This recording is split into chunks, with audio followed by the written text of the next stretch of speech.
what is the typical buying purchasing cycle of a tech purchase? Who are my tech influencer? And this is what we tell all tech companies, or in fact, any B2B organization. The person who uses your technology is not necessarily the person who makes the decision on which technology to buy, and is not necessarily the person who says okay for the finance part of it.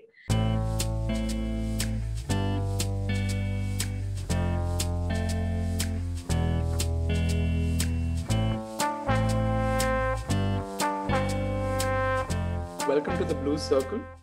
It's such a big privilege and pleasure to connect with everyone and our distinguished keynote speaker, who is handpicked because of the think input and the rich experience she brings in.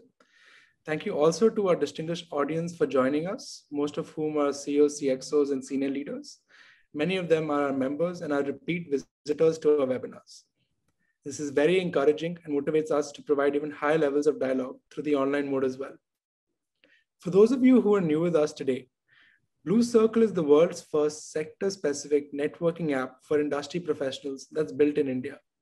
We currently focus on 20 sector communities such as e-mobility, IT, tech, energy, real estate, and many more.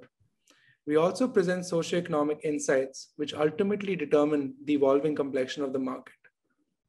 Along with our weekly webinar series and our digital publication, you will be happy to know that we have recently launched the first version of the Blue Circle app for industry players, somewhat like the sector-specific LinkedIn, a space to have meaningful conversations, connect with over 16,000 plus like-minded leaders from India and across the globe, house high-quality curated content, and access business opportunities across these sectors. Now, without further ado, I'm pleased to introduce today's keynote speaker, Ms. Meera Tenguria. She's the founder and MD of the Academy for Sustainability. She has more than 30 years of diverse experience in public relations, corporate communications, and stakeholder engagement. A veteran strategist for more than 3 decades, her clients have benefited from expertise resulting in growth, evolution, and success. And for today's topic, Ms. Tenguria will be discussing content marketing for tech companies. Now I request Ms. Tenguria to please begin the session. Thank you. Thanks. Thanks, Gautam. Thanks everybody for being here for the session. Can I ask you to introduce yourself in a small, with one line about who you are, so that will just kind of help me tailor my conversation. Is that possible, Gautam? Or it's only the one-sided one? It's a little one-sided, so maybe you could write in the Q&A session. Okay, not a question. Right, so we're going to be talking about communication and, like as Gautam put it, content strategy. And I love it, the fact that he's talking about content strategy, because most people kind of don't understand concept of content strategy very easily. And that's my pet topic. Right. But just before we get into content strategy, I'd request you to get as interactive as possible. Don't wait for the last 15 minutes because then that kind of, it sometimes becomes, the presentation becomes kind of too late for that.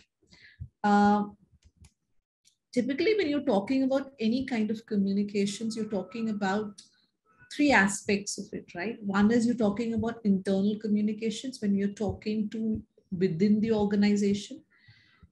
Second is you're talking about corporate communication when you're talking as an organization. And third is when you're talking about marketing communication, when you're talking to with an agenda of sales and marketing, right?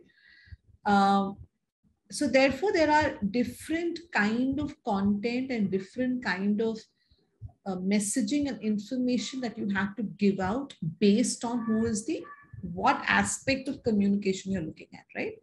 For example, if you're looking at, if your agenda is that I have to speak to my employees or peers or juniors or seniors or within the organization, etc. So you have various mediums that you use, right? For example, you have the corporate news and videos, you have employee training programs, you have even the sales manual, etc., that you create within the organizations. You have events, you have newsletters, and you have road shows, you have, etc., right? The second one that you look at, which is the corporate communication. This is typically for the larger public, where you're presenting your organization and building an organization's image, right? Over here, based on what industry you are in, you will have a different kind of strategy where your corporate content is there. But typically on large basis, you will have things like, you will obviously have PR and communications and etc. But as executives, as CXOs and etc., you will also have a lot of thought leadership that you will have to put out. You will have to put out opinion pieces and opinions on various topics and solutions that you are providing. You also have, as a senior management, a role to play in creating awareness about issues or about certain specific customer pain points or industry pain points, right? So you have that kind of communication that comes in.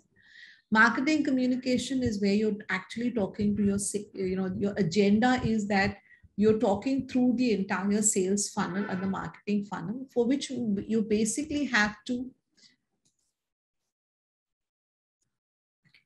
I like Akshay is coming straight to the point. Talk money. Yeah. So marketing communication is basically where you're talking about sales, and you're talking about how do you get sales through your content and etc., right? So typically your steps for communication, irrespective of whom you are going through, is you set clear objectives and goals and objectives. Very often this is where the fault begins, right? And if it's set clear, then this is where the magic happens, right? Is that what am I trying to do with a particular content piece or with my particular content strategy? What am I trying to do? Now, like Akshay is asking, how do I drive user acquisition and scale through content marketing? That's my objective. That's a very broad objective, right? Everything that we do in any aspect of communication, somewhere down the line, you are trying to do to get customers or cater to customers, etc. So when you say, how do I drive user acquisition, you have to further divide that content in according to the content journey of the organization. I will come back to that. Identify and prioritize your target audience. Again, when I'm saying content journey and goals, and the next point, which is create a compelling messages, are connected, because for each target audience, right? Okay, let me go to an example. If I am buying a tech solution, what is the typical purchasing cycle of a tech purchase? Who are my tech influencer? And this is what we tell all tech companies, or in fact, any B2B organization. The person who uses your technology is not necessarily the person who makes the decision on which technology to buy, and is not necessarily the person who says okay for the finance part of it, and is not necessarily the person who thinks that I am going to go into a technology solution so and so. So therefore, what is your buying cycle typically? It could be two ways. At the top level, the CEO strategically decides that I am going to either automate something or digitize something, or I'm going to go for this particular technology, because that person has an exposure of it, right? Once the second level that basically comes would be the CEO, or would probably tell maybe the CXO or maybe the finance department, let's go ahead and do this project. Or let's say you have management consultants who've come in and told you, let's do this. And then you start evaluating different technologies or different possible solutions. At that point of time, you would probably ask, and I always tell people this, that what you miss in your entire communication is the CEO, CXO, CTO, CFO are not going to do this by themselves. They're going to probably tell their juniors, go and do their research, go and find some information on that. Do not miss that target audience, because that is actually the target audience who's going to gather information and bring that information back to the seniors and say, this is what's available, this is my comparison. Do not miss that target audience. That's a critical audience.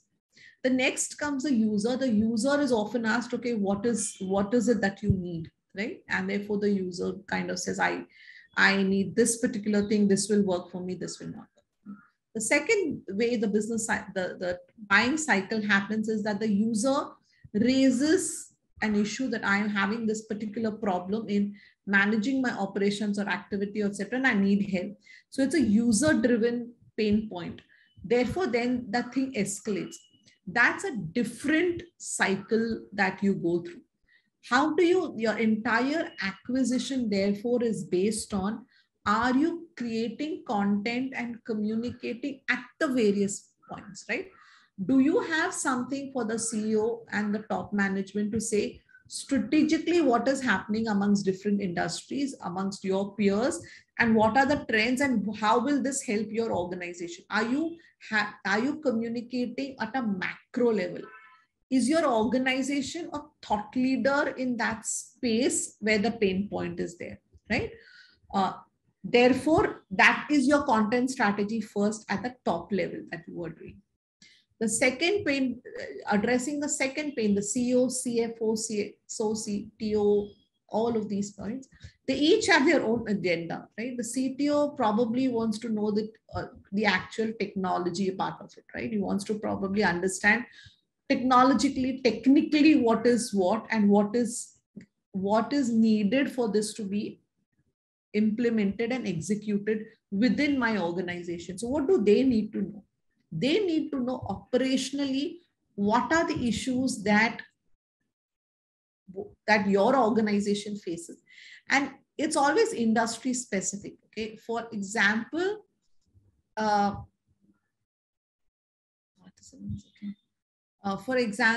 typically, like I've done content development, let's say content writing of some case studies, etc., for Microsoft. So you would have a Microsoft case study for the insurance sector, would say, how do I use that particular technology or solution for the insurance sector, or for the financial sector, or for the agriculture sector, or whichever sector.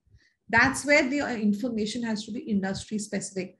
What are your pain points, and how does your technology solution address it, and how does it compare again technically with the peers, right?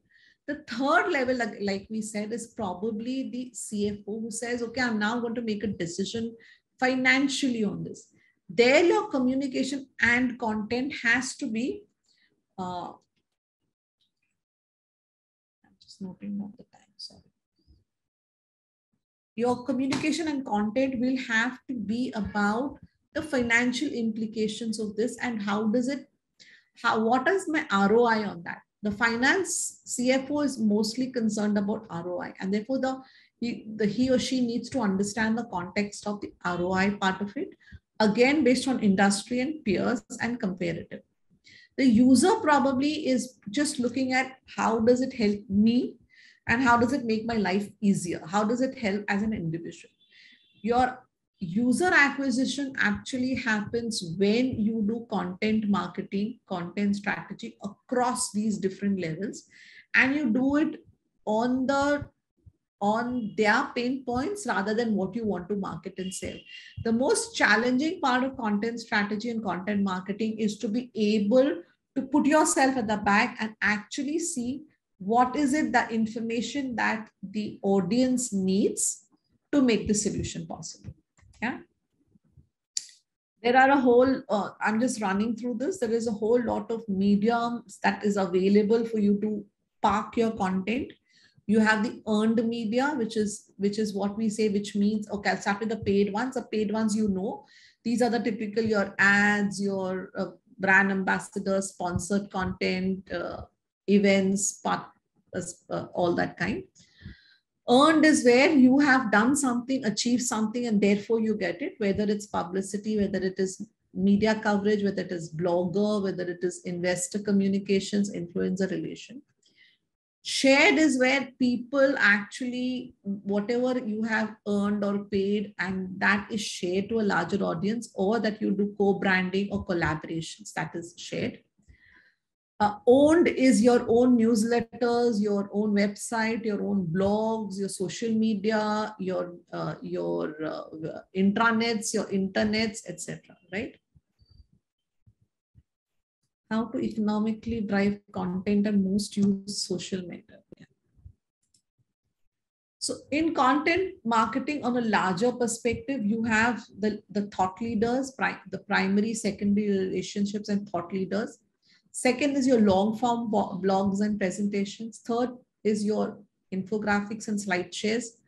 Then you have short form blogs and social media posts and content. I've already covered this. So let me go back to this one. Yeah. So let me now take a few questions so that I can elaborate on these points, because I will be elaborating on these points further and further, right? How do I economically drive content on most used social platforms? Each platform has its own target audience in the first place. Secondly, you have your own target audience. Therefore, you have to always remember, like I always talk about communication, and I always say begin with the end in mind, right? What is it that you want the audience to do? What is your call for action? Your call for action has to be, okay, let's say I am at my product or solution is at a stage where I have to create awareness, right? So therefore, I have to create content which is based on creating awareness. Now, each one of the social media has a different target group, right? If I'm looking at LinkedIn, I'm looking at professionals who are looking at information that is crisply shared and is not about selling your services or solution. They want content. What works over there is content which is thought leadership, which is sharing of something new, which is sharing an opinion, which is sharing something which is interesting to others also. That's what you would share on LinkedIn. That's what would drive content. How your Facebook, again, Facebook has its own target audience. Depending upon which industry you are in, you would use Facebook. Again, maybe create awareness, but at a much more individual level than maybe at a corporate level, right? You would probably target the user over there rather than the CXO or CFO. Okay? Instagram is where you would probably look at your end user if you are in a B2C industry, or you would look at B2B from positioning your organization rather than selling a product or service. Twitter is again like LinkedIn, where you look at thought leadership and where you look at sharing information and knowledge. YouTube again is similar. TikTok, I do not think tech companies should be marketing on TikTok. How do you economically drive content is very simple. If you're looking at ad campaigns, etc., be very clear who's your audience for every campaign that you do. Be very clear, set clear goals and objectives. That I think is and clear your positioning and your messaging. If your messaging is clear for that specific target audience, then you automatically get better returns.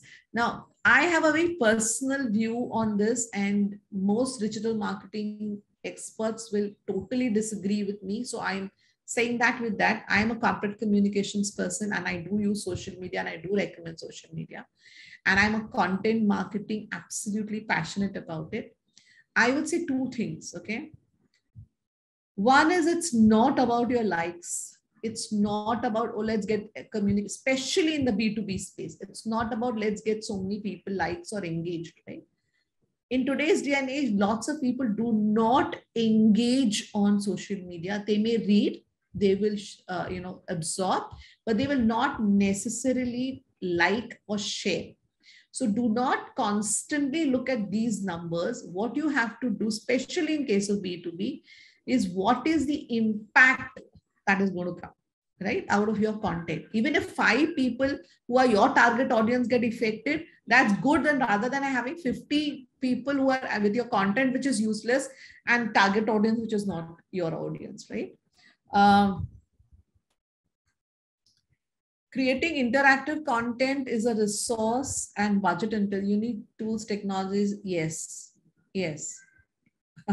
It is required at the stage, the day you start an organization, that is when you require content marketing. Because I was just having I was having a session with a group of startups. And the first thing I told them is that your positioning defines your entire future. Let me give you an example. A client that I took on was one of the largest fax machine marketing companies at that time when I took them on. And so they said, can you get us a reputation of being the best fax? I said, great, let me first speak to your company. And we went and asked everyone, why are you being able to sell more fax machines rather than anybody else? And they said, because we also connect it to their network, right? And we said, okay, why are you able to connect it to their network and not anybody else? And they said, because we understand telecom technology.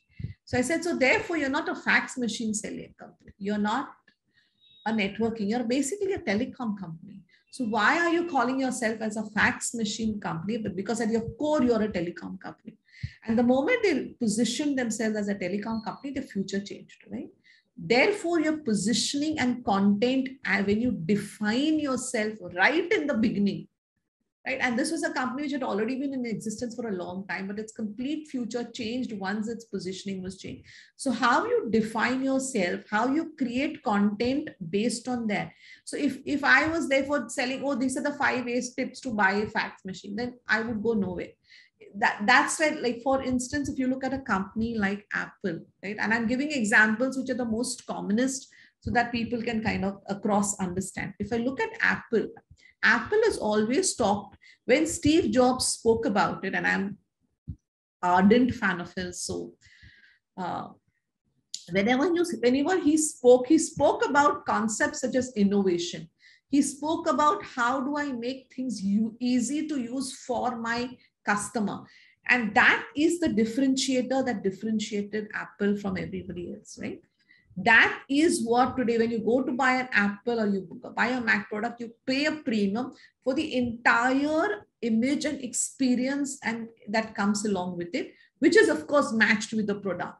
So similarly, for any technology that you look at, whether it is what is the thought leadership that you bring in, that's very critical. Coming up with new and innovative content marketing ideas. Again, I keep telling this to people. This doesn't happen by chance. Content marketing does not happen by chance. It does not happen because Meera Tenguria has been called and she's going to be having a great creative mind come in and suddenly I'm going to have no. It is a strategic process where you begin with the end in mind. What is it that I am trying to achieve and what is it that I'm trying to position my organization, my product and my brand as? Based on that, what is my, and then you look at the industry around you, you look at the world around you, and then you say, this is the content that I need to do to create awareness. This is the content that I need to do to create with awareness amongst this audience, this audience, this audience, and this audience. This is my content that I need to create. You have to be talking to people and experts within your organization. I have found that the most interesting stories, I've spent 35 years now in communication, the field of communications. I've been running my own communications firm for 30 plus years. And I have found that the most interesting stories come when I sit and speak to engineers within an organization. Because they come up and tell you that, do you know that this product solution has this also, does this also? And then you say, oh, that's fantastic. Does any, have you communicated that? Have you created content for it? It is very natural to think that, okay, if I, from a selling perspective, that this is the point that will sell. But it is really the hidden nuances within a product or solution or even within your organization. I'll tell you, for example, so let's say if your organization is into a very providing a service kind of a tech service, let's say, or any similar service to other corporates. And if one particular executive of yours went out of the way and helped a company, and that company really benefited out of that maybe one call that happened, or that person stayed half an hour late and helped the client, or that you are not going to get these stories until you have a process put in place, right? That understands that these instances have to be captured, that a senior within that team understands that this has to be captured. Yes, it requires a lot of training. It requires a plan and a process. There is no easy way for content strategy and content implementation. There is literally no easy. You have to find a strategy and a plan. As an investment manager, where would I look at engaging with prospective investors? What would you recommend building through manager? So are you selling this to, is it individual? Are you selling B2C as an investment manager, or is it B2B?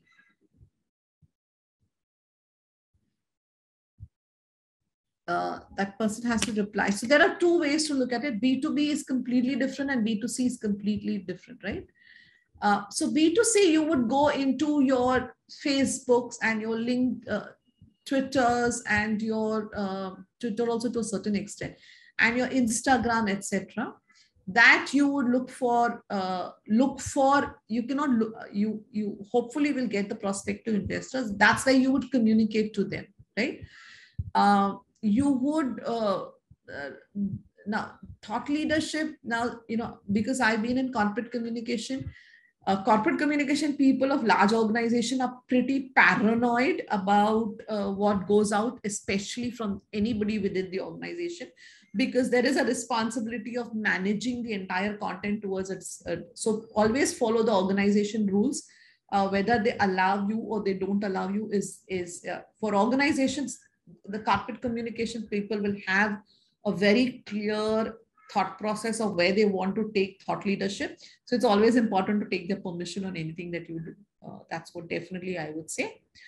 A personal approach, you can always go back to your communication team and say that, I have these opportunities available for speakership. I have these opportunities available for authored article. What is the process? Can you tell us what the process is?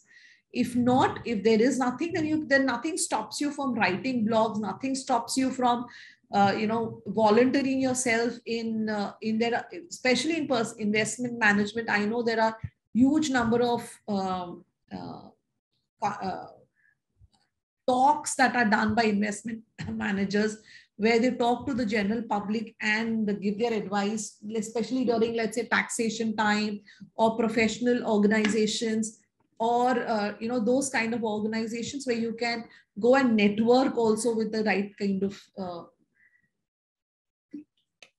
but I always will say, first be very clear who's your target audience, and be very clear what is your objective on doing that particular communication. Okay, so there are no further questions. So are we done, Gautam? I'll just, maybe if you want, we can just wait for a minute or so. Yeah, sure. If no question comes, and if I do get a question post the session, I will surely have it mailed to you. Sure. And maybe connect you, or at least have your thoughts on it. Sure. Sure. Investment in content strategy is never a waste. It's painful. It's tough, but it gives you an ROI for sure. Definitely gives you an ROI. And that's why if you look at larger corporates, global organizations, they grow global and become thought leaders because they invest in this. It's not spend on this, it's invest in this, because it completely changes your organization's trajectory completely. I agree. Yeah. One question actually I could relate to a lot was by Aishwarya, when she said that constantly coming up with new and innovative content marketing ideas, but finding it difficult to link them together into a cohesive plan. Yeah. So so therefore you really need to be very clear, have a calendar. You have to identify people where the stories are. You have to put in processes within the organization to capture those moments which can be converted to a story. And the most clear thing you should have is, okay, and it's very industry specific. See, it's also very industry specific. Energy, like let's say the energy sector will have a completely different content strategy than, let's say, an IT versus a telecom, right? These are, even though they're all tech sectors to say so, but IT software will have a completely different agenda than an IT. You know, I would say one of the best, and I'm a complete fan, is GE. I mean, the content strategy of GE is at a mind-boggling level. You know, you can actually see the processes that they must have put in place.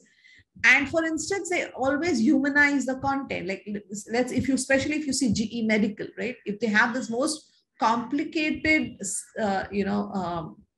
medical equipment that they will announce, and they will talk about how it helped save a person's life. Correct? They will talk about how happy that they are that they have been able to participate with doctors in doing a solution for cancer, right? And in that content, within that content, so once you have a human connect to enter in, a human connect is something, when you do a human connect story, it appeals to all categories, a CEO, a CXO, CF. And then once you enter, it takes you into a world where there is more content, right? It links you to more content, which maybe as a CEO, I may be interested in that, or as a CA, you know, if I'm a doctor, I may be interested. If I'm a hospital manager, owner, I would be interested in that. But the beginning point is always, how does it help a human being or society or individuals, or the human story is always, the best connect. I agree. Since a lot of small businesses are also growing on Instagram and TikTok, how can we also market tech products there, since these small businesses could also need them? Every medium has its own mood, right? What is the mood of a typical person when they're going through an Instagram? What is your typical mood when you go through an Instagram? I go to Reels. Correct. Are you in the mood to listen to this information? Not at all. You have to always understand, is your product or solution or service fitting into the mood of that medium, right? If I'm reading a midday, right? Am I looking at wanting to read the budget analysis by a top economist? No, I want to know in Mumbai latest gossip kya hai. So there is a mood of every medium. You have to, there are thousands of people in that. But the point is that a space? It's like a wedding, right? Everybody comes in a wedding, everyone is dancing. Will you go over there, start tapping shoulders and say, listen, I know you're dancing, but can I tell you this? There's my market tech that is happening. You won't, right? So therefore, what is the mood of that place? You have to understand, right? If you're looking at small businesses, it is better. A Facebook would be better. Maybe a LinkedIn would be better. Maybe a Twitter would be better, or maybe newsletters sent to them would be better if you're very industry specific, right? A TikTok, I honestly don't know what you will do in TikTok unless you're an app which is teaching the latest dance step, then you have to be on TikTok. If you're an app that is selling, to a teenager or something, right? Then yes, but always understand the mood, behavior at that, typical behaviors of people at that, And I've been having these questions and arguments with a lot of people on Instagram. Aajkal sab log Instagram mein hai. Why are you not telling Instagram? Sab log Instagram mein hai, but kahan padhte hain, kaise padhte hain? You just, Instagram is just like this. At least Facebook, one pause is there. Instagram Reels is literally before one reel finishes, your second reel starts. So there is literally not much pause there, and people are in a different mood at that point of time. Yeah. I couldn't agree more, actually. Yeah. Probably the best way to put it across. Yeah. So I guess if there are no more questions, thank you very much, Ms. Tenguria. Thank you. My pleasure. Such an insightful and engaging session, and a privilege to hear you. Thank you. Thanks. Thank you also to our leaders in the audience for joining us and for staying till the end and for always sharing excellent questions. Thank you. I hope everyone enjoyed.